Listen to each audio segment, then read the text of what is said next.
nuit. La nouvelle concernant le Canadien national et le Canadien Pacifique Kansas City.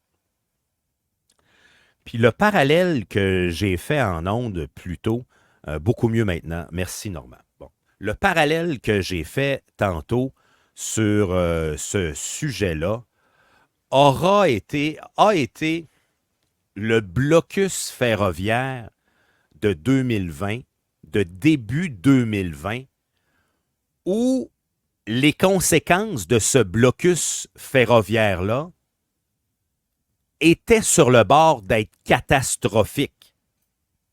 Entre autres, ce que je me rappelle très bien dans l'actualité, j'avais fait des recherches là-dessus ce matin pour aller voir l'intelligence des vieux articles sur le web dans le sujet. Et ce qui m'a frappé, c'était l'importance en arrière. Entre autres, exemple, au niveau du port de Montréal, on disait que le blocus ferroviaire, qui n'était pas sur toutes les lignes du pays, mais sur une très grande partie des lignes au pays, allait faire en sorte qu'au cours des prochains jours, avant que la crise, que la pandémie arrive, puis que tout le monde s'en aille chez eux, là, ça s'est résorbé par soi-même, ce conflit-là, d'une certaine façon. Le port de Montréal était sur le point de ne plus être en mesure d'accueillir des conteneurs. Ils ne savaient plus où mettre les conteneurs tellement qu'il y avait une accumulation au port de Montréal. Puis rappelez-vous, c'était cette situation-là dans plusieurs ports à travers les États-Unis. Portland, même affaire. C'était plein. Il n'y avait plus de place à mettre les conteneurs parce que le gros bateau qui arrive de la Chine pour nous vendre nos cochonneries du Dollarama, entre autres, puis ils nous vendent des chars qui sont faits ailleurs puis qui s'en viennent ici, ça arrive tout par bateau, cette affaire-là. Fait que tu mets sur un train, tu vas mettre 300, 500, 1000, 8000, je ne sais pas le nombre, là, mais peut-être un genre de 100, 100 300 conteneurs que tu mets sur un train. Puis là, ben, le train est parti, puis ça règle une partie du problème. Là, on y va vanne par vanne quand ça arrive. Ça risque d'être un bordel.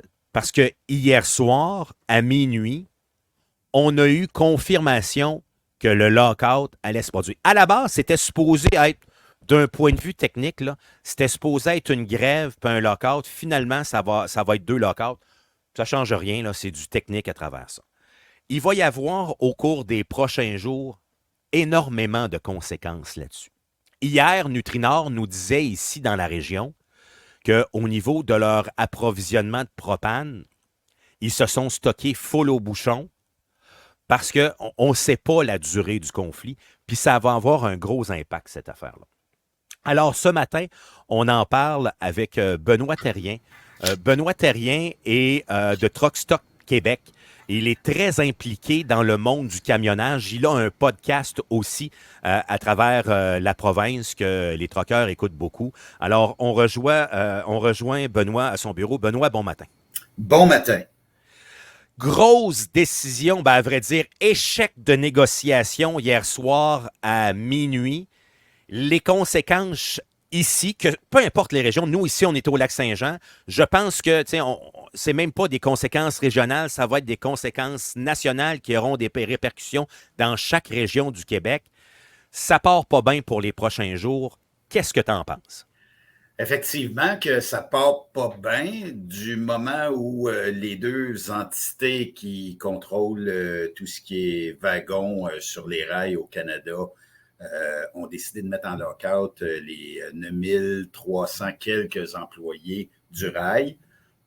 Bon, c'est sûrement pour faire un genre de pression sur les grévistes. Mais comme tu disais, ça, c'est le côté technique.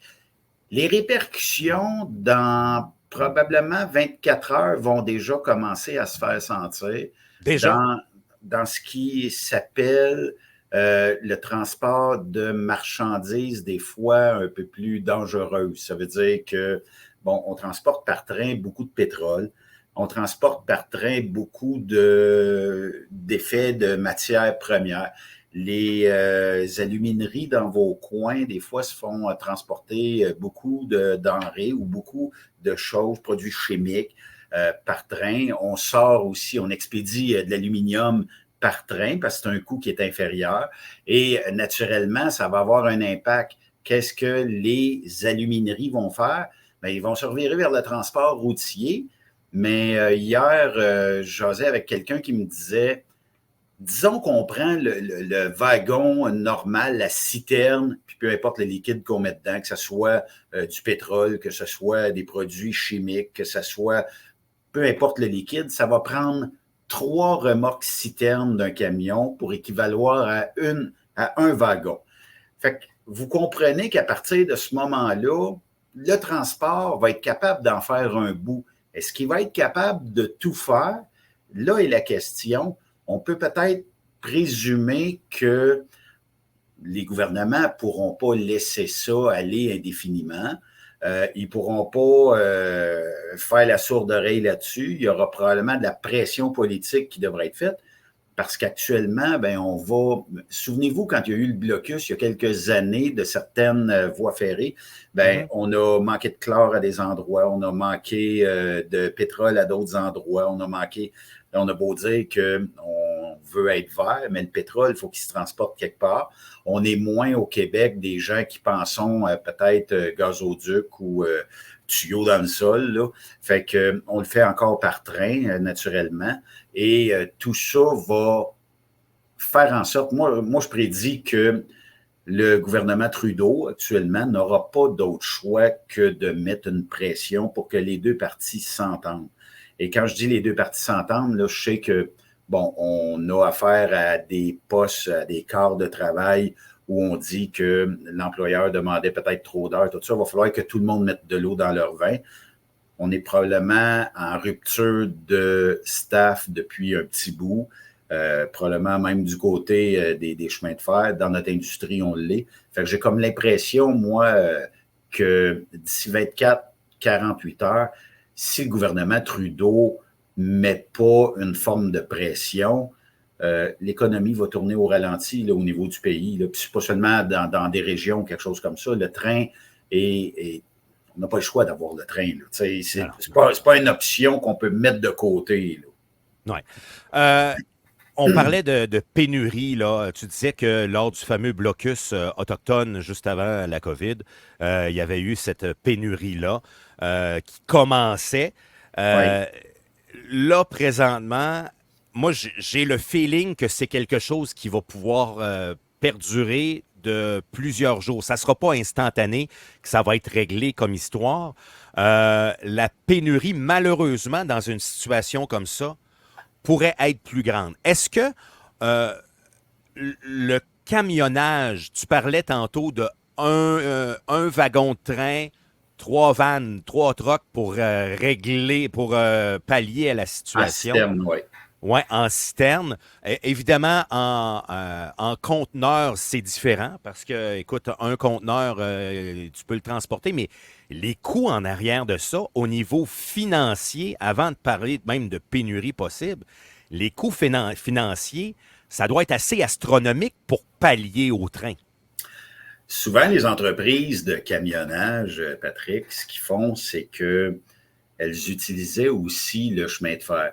Le corridor Montréal-Toronto était un corridor économique assez majeur, peut-être moins dans les derniers mois parce que l'économie tourne au ralenti, mais souvent, les entreprises de transport vont porter leurs remorques au train à Montréal. Et pendant quelques heures, la remorque va voyager par train jusqu'à Toronto. Et au lieu de ramener un camion à Montréal, puis faire un switch de remorque à Montréal, ben, on économise beaucoup simplement en prenant le train par nos remorques. Fait qu'on a moins de carburant payé. Puis moins, tu sais, Toronto-Montréal, on peut prévoir que c'est un 5 heures, 5 heures et demie en camion. Oui. Si on dit que, bon, là, je le sauve par le train, j'ai pas besoin peut-être de rémunérer et de payer le carburant pour revirer de bord, dans le fond, mon chauffeur à Toronto. Ça, c'était un incitatif, dans le fond, pour qu'on puisse en faire plus dans notre semaine de camionnage. Là, actuellement, enlever ça, ça va prendre énormément plus de camions. On ne peut pas dire que tout est du 3 pour 1. Dans la citerne, on peut l'affirmer. Dans ce on est dans le sèche, là, ce qu'on appelle la boîte sèche, la boîte blanche que vous voyez un peu partout sur les routes, ben, disons qu'on peut faire 2 fois et demi, à peu près un wagon.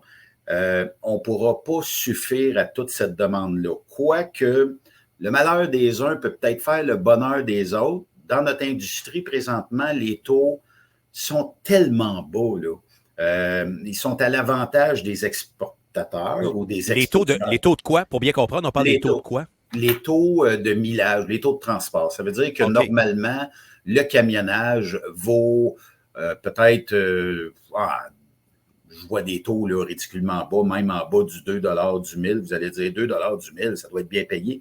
Payer le camion, payer l'assurance, payer le diesel qui va dedans, payer l'employé. Il n'en reste plus bien pour la compagnie de transport. Mais quand on va parler peut-être de 4 ce qui serait une manne pour l'industrie, ben ça va peut-être là emmener le camionnage vers peut-être un bout moins dur si la grève, si le lockout ou la grève perdure dans le temps. Et ça va favoriser peut-être un coût du transport qui reflète mieux la réalité. Qu'on parle des entreprises au Lac-Saint-Jean, au Saguenay, peu importe, de transport qui viennent jusqu'aux États-Unis, ben, il y a un coût à ça. Puis quand les gens qui expédient essayent de négocier toujours à la baisse, ben, ça veut dire que notre industrie se porte pas bien. Puis normalement, là, Patrick, à ce moment-ci de l'année, on commence déjà à négocier des taux pour le temps des fêtes, regarder les tablettes des magasins commerciaux et tout ça. Mais ça repart pas au niveau où ça a déjà été connu dans le passé, là. Fait que les taux ridiculement bas de ce temps-là, avec une manne qui arrive du chemin de fer, puis je veux pas profiter de ça, mais je pense que ça peut aider. Ça peut aider. Le malheur des uns fait le bonheur des autres, vous allez me dire, mais on sait que c'est une bulle qui va devoir être éclatée d'ici peu, là, parce que c'est pas viable, là. OK. On parlait tantôt de ports qui accumulaient les conteneurs, que c'est ce qui risque de se passer. On est d'accord avec ça encore une fois cette fois-ci? Oui. Comment fonctionne? Parce que avec la pénurie, je ne sais pas si... Parce que vous l'avez vécu une fois ou vous aviez commencé à le vivre une fois. Ça risque d'être un peu plus long. Comment fonctionne au port, vous, avec les camions qui arrivent au port pour sortir du stock? Un moment donné, ça prend une certaine priorisation, là, tu sais. En tant qu'être humain, quand la pandémie a commencé, on s'est tous garochés sur le papier cul chez Costco. On avait l'air d'une gang de singes.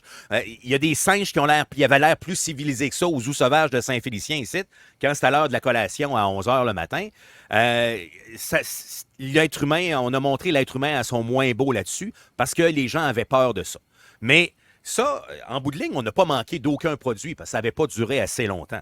Mais là, tu sais, je sais pas, mais tu regardes, je sais pas, on commence à manquer de, mettons, on va dire, soit de propane ou de papier de toilette ou de petits pois verts. Peu importe ce qu'on commence à manquer dans les épiceries où le stock commence à être plus dur. En bout de ligne, l'épicier, lui, il a bien beau caler et dire, hey, moi, amène-moi-en des pois verts, amène-moi-en du papier cul, j'en ai besoin. Mais c'est lancé au bureau chef de Loblaws ou peu importe l'entreprise en arrière. Mais en bout de ligne, c'est les camions qui décident, parce que la plupart du stock va être au port, en majorité. Comment ça se fait, cette décision-là, de qu'est-ce qu'on va prendre, quelles sortes de conteneurs on prend là-bas? Qui décide ça en bout de ligne? En fait, les conteneurs, quand ils sont transbordés du navet vers la cour de triage, on peut appeler ça ainsi, généralement sont classés, du moins par priorité, comme vous dites. Mais il y a aussi le fait que lui, s'il sort en premier, puis là, je ne pourrais pas arriver sur place et dire, moi, je m'en viens chercher le conteneur de petits pois, là. Je prends le conteneur qui est là et je le sors, je vais le livrer. C'est un peu comme ça que ça va se passer. Rappelez-vous, durant la COVID, il y avait quand même eu des grèves là, dans certains ports américains. Puis, on avait vécu ça. Dans notre industrie, on nous avait demandé de faire des voyages de Vancouver vers Montréal parce qu'on avait quand même mis beaucoup de conteneurs en direction de Vancouver. Et là, ce que ça a fait, c'est que ça avait permis à remonter un petit peu les taux dans notre industrie. Je ne dis pas que c'était phénoménal comme taux, mais c'était quand même de bon augure.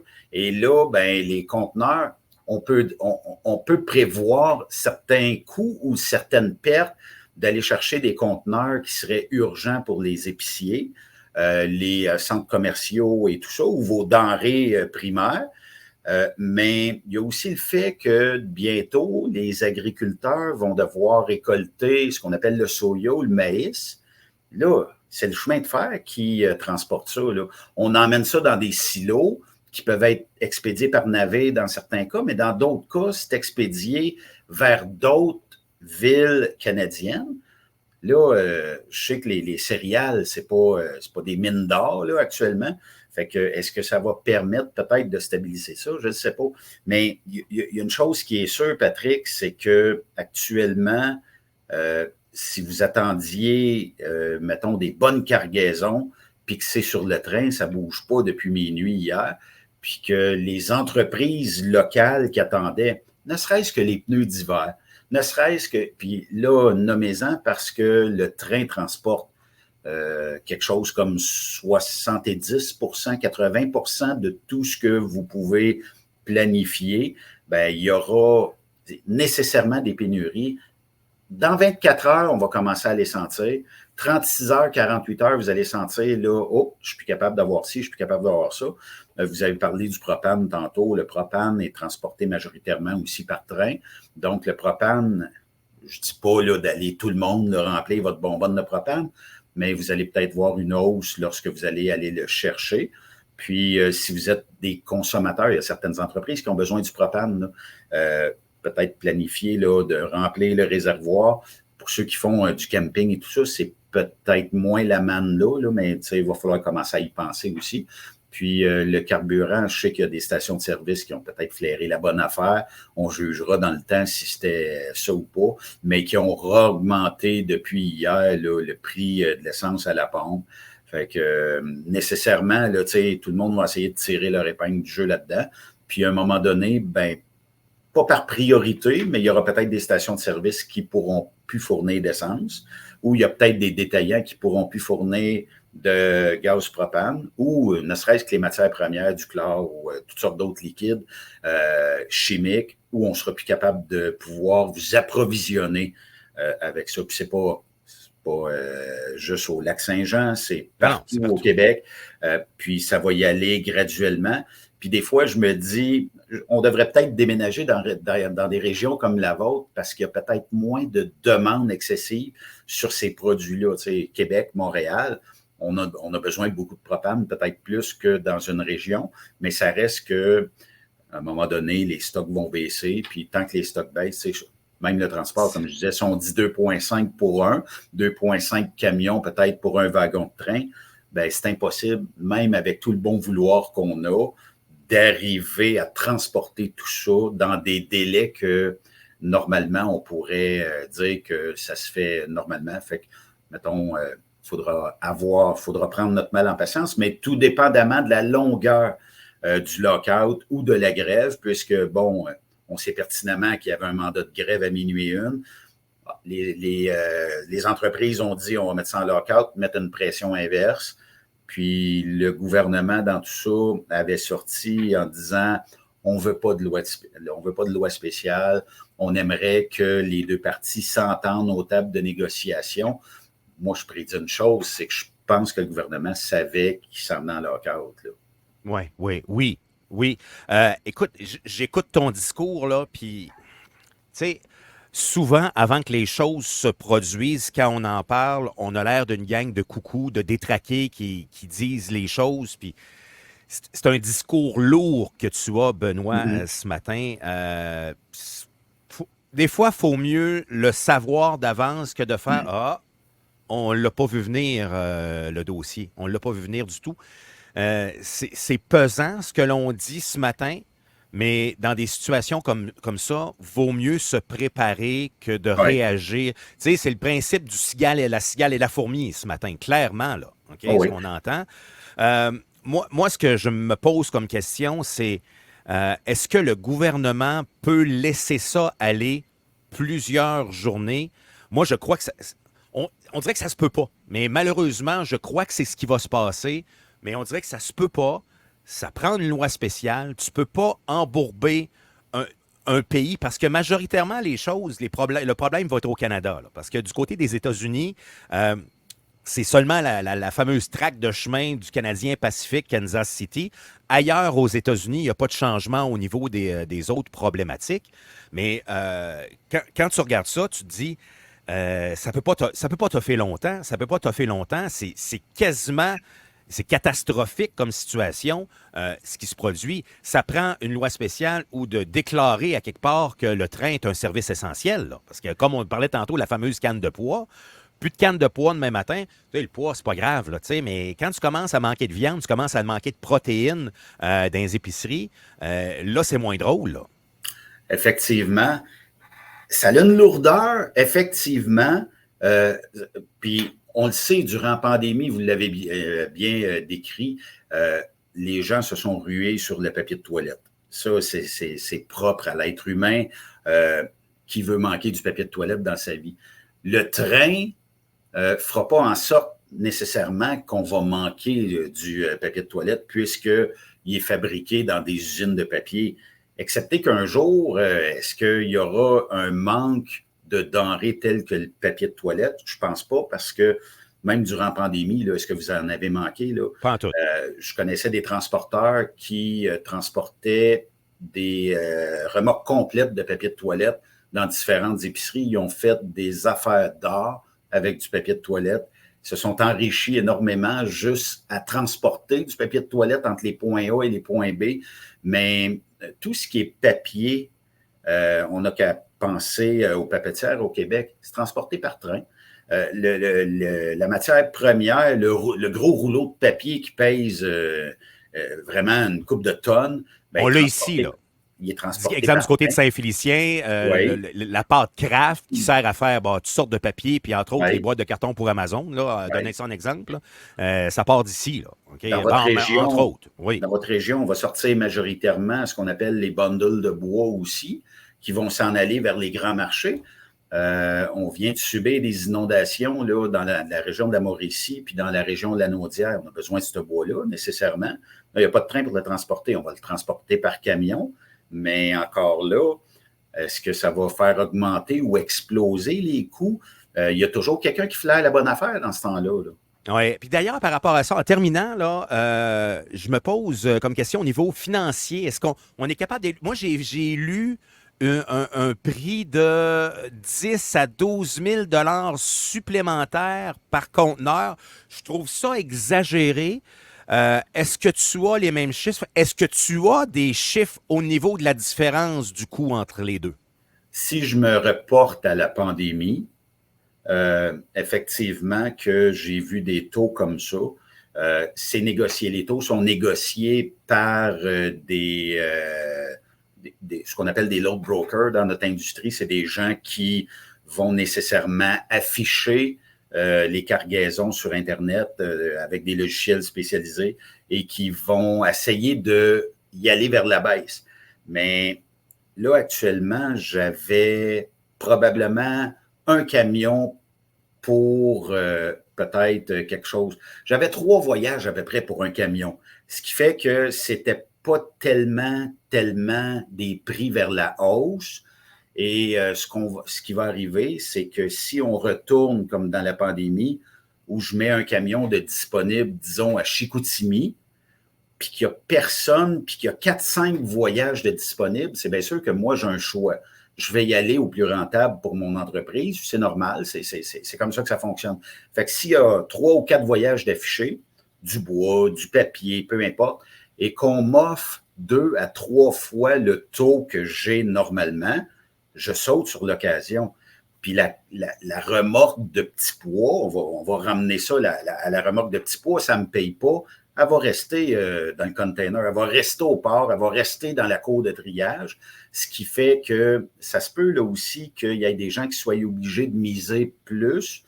Ce qui était de l'Ouest canadien vers les grands centres comme Montréal, j'ai vu des taux, là, normalement, on peut penser à peu près à du 6 000 à 8 000 là, qui serait un taux relativement normal. Mais j'ai vu exploser ça jusqu'à du 20 à 25 000 durant la pandémie pour amener la même cargaison. Puis, on demandait même aux transporteurs si on pouvait y aller roche, ça veut dire monter rapidement vers l'Ouest canadien et de ramener, même monte vide, on payait un peu de millage, on va s'organiser pour ramener ça le plus rapidement possible. C'est drôle, en terminant, hein, c'est drôle, des fois on refait l'histoire, puis là dans ce cas-ci c'est très, très, très récent, mais on était à une époque, on aimait les camionneurs, ben je dis on, là, il y a eu une mouvance de la province qui aimait les camionneurs, à un moment donné, ils n'aimaient plus les camionneurs, là je pense qu'on va réaimer les camionneurs dans les prochains jours. Le camionnage, Patrick, c'est un des gros maillons de l'économie au pays, puis même en Amérique du Nord. Tout ce que vous pouvez penser, je disais tantôt 70 à peu près, ou 70% de tout ce qui est transporté a touché un train, mais dans le cas des camions, c'est 100% de tout ce que vous avez a été transporté ou a été placé dans un camion. Le micro que tu as a été nécessairement transporté par un camion. Puis ça peut être le petit camion, comme ça peut être la grosse remorque de 53 pieds. Tout ce que vous avez a transité par un camion quelque part, ce qui fait que sans camionnage, demain matin, il n'y a plus de camion, là, ça va aller encore plus vite que le train. Dans un délai de 24 heures, là, ça va être le chaos total. Oui, oui, oui, oui, oui. OK, hey, Benoît, merci de nous avoir parlé. Benoît de Truck Stop Québec. Écoute, tu verbalises très, très bien l'actualité dans ton domaine. Je suis persuadé qu'au cours des prochains jours, on aura l'occasion de se reparler. Merci d'avoir été chez nous. On peut te suivre sur Truck Stop Québec. Je te laisse quelques secondes pour nous dire la suite pour te suivre. En fait, truckstopquebec.com, vous pouvez venir sur Facebook, Truckstop Québec aussi. Faites une recherche, il y a un groupe, il y a une page. Ça va nous faire plaisir des fois de répondre. Là, depuis minuit, j'ai des questions. Là, va falloir prendre quelques minutes pour vider nos boîtes de courriel. Mais je pense qu'il y a un petit effet panique. Fait que venez sur truckstopquebec.com. Merci beaucoup, Benoît. À bientôt. Merci, Patrick. Au revoir. Bonne journée. C'était Benoît Thérien de Truck Stop Québec dans cette situation.